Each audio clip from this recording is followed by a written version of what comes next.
Hi, I'm Sarah Navarro, and I will be giving my second speech today. And then here, are they ready? Cool. Yeah. Cool. Okay. Did you know that gravity is only considered a force on Earth?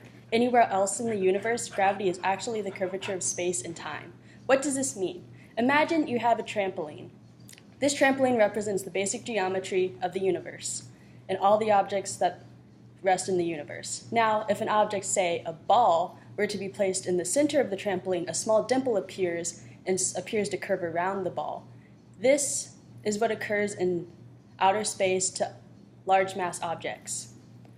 Upon placing two very differently massed objects on the trampoline, the object with the smaller mass will roll toward the larger object.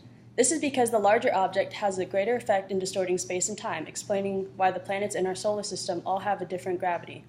Objects with a larger mass will warp space and time more so than an object with less mass. This also explains the gravitational relationship between the Sun and the rest of the planets in our solar system. Because of the Sun's large mass, it distorts the geography of space-time, which keeps the planets in orbit around it.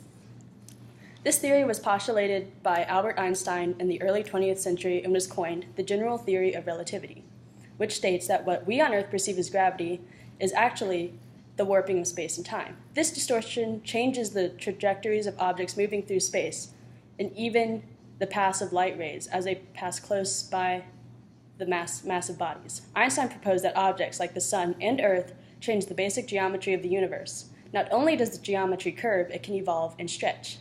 To prove Einstein's theory, many experiments were conducted, like measuring the orbit of Mars around the Sun, the gravitational redshift, and the bending of light around objects.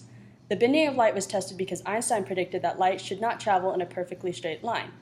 As light travels through space in near gravitational distortions, it should curve lightly. But the test measured how much light would bend coming around the Sun, and the results were that light bent a very small amount, barely an inch.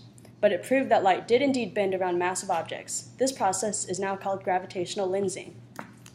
Because of Einstein's theory of relativity, more than two kinds of physics have to be used. There's Newtonian physics, which can only explain the physics that occurs on our Earth. The second is Einsteinian physics, which drastically changed theoretical physics and astronomy. It takes into account concepts like kinematic and gravitational time dilation, which explains how time is longer in areas of deep gravitation and length contraction. This theory of general relativity does so much more than explain planetary motion. It explains the history and expansion of the universe, how black holes can possibly exist, and the bending of light.